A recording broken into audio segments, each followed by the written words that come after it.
extraordinary aircraft, probably Britain's first multi-role aircraft. Such was the range of uses that it was put to.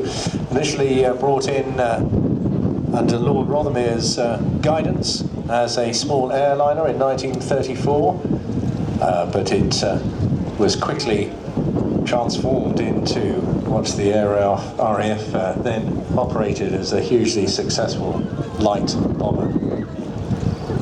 Faster at his stage than the fighter aircraft that were on order, and became very much the backbone of the light bomber force at the start of World War II. Would you believe there were more Blenheims in service at the start of the war, over 1,000 of them, than any other aircraft, and bore the brunt of the very early bombing campaign.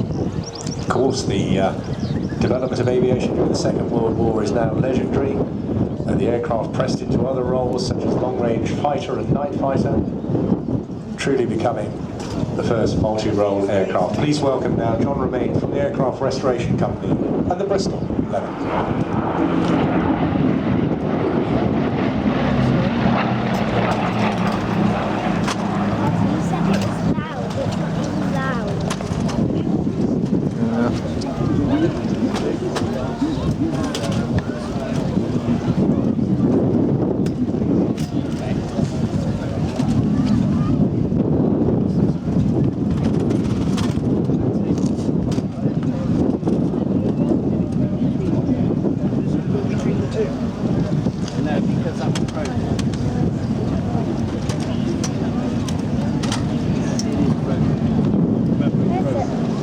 Just come on.